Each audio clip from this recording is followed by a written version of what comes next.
this reminds me of what happened during that Jobs Summit in Canberra about a month or so ago.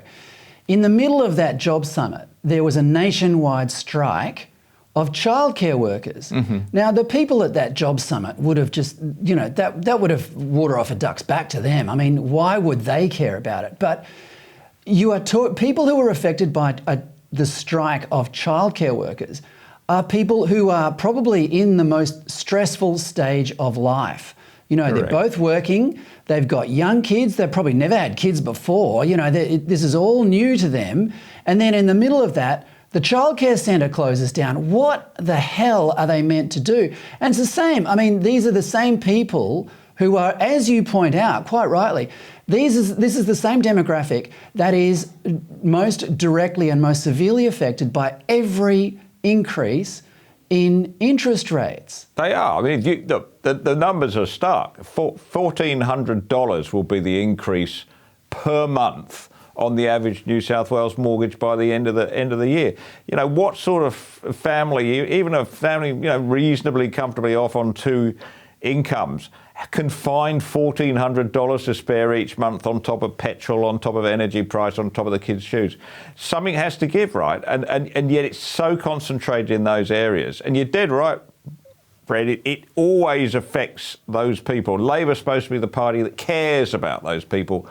But no, they're exactly the people who took a real hit during COVID, aren't they? They're the ones that when the schools closed because the teachers decided they didn't want to teach, they're the ones that have to stay off work to look after the kids because they can't afford childcare. They're the ones who had jobs that you couldn't do on a laptop, truck drivers, delivery people. They had to get out and about in this, and they were the ones often hit by losing wages. So it's a desperately, I feel it's getting worse. The laptop class sort of run the joint, and the kind of schemes they come up with never affect them. They never have to pay the price. And don't get me started on climate change, by the way. No, but we could be here all night. They never have to make the price of their own decisions.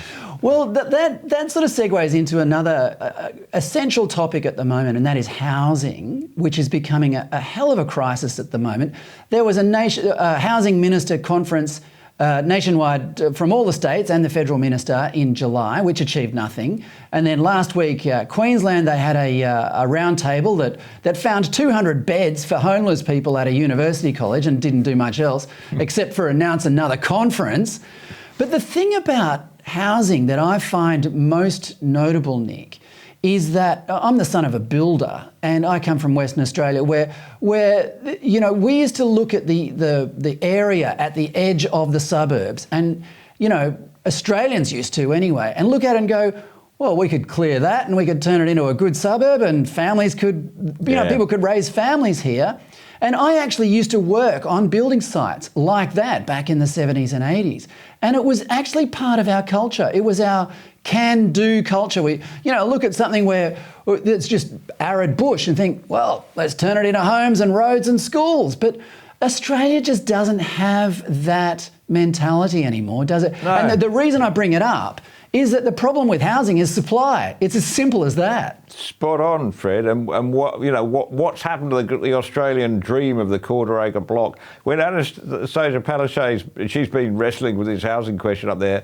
Last week they came out and said, well, they're going to fix it. It's going to be okay to rent out a granny flat.